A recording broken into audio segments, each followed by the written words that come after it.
స్వామివారు భక్తికి తప్ప దేనికి లొంగడం. పరిపూర్ణమైన భక్తితో విశ్వాసంతో స్వామివారిని దర్శనం చేసుకోవాలి.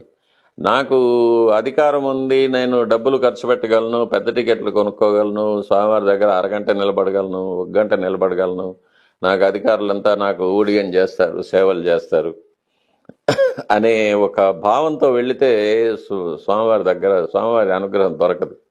సామాన్య భక్తుడు కూడా మిగతా అన్నిటినీ మర్చిపోయి స్వామివారిని ఒక్క క్షణం చూస్తే చాలు అని ఆ క్యూ లైన్లో హింసలన్నీ పడుతూ నీళ్లు లేకుండా, ఆహారం లేకుండా, ఈ కొద్దిగా కూడబెట్టుకున్న డబ్బులతో బస్సు టికెట్లు కొనుక్కొని వచ్చి ఆ స్వామివారి దర్శనం చేసుకుంటాడు చూడండి. అటువంటి భక్తుడికే స్వామివారి యొక్క అనుగ్రహం ఎక్కువ ఉంటుంది. ఈ అధికారాన్ని ప్రదర్శించడం కోసం వచ్చి దర్శనం చేసుకునే భక్తులకి స్వామివారు ఎప్పటికీ దూరంగానే ఉంటారు.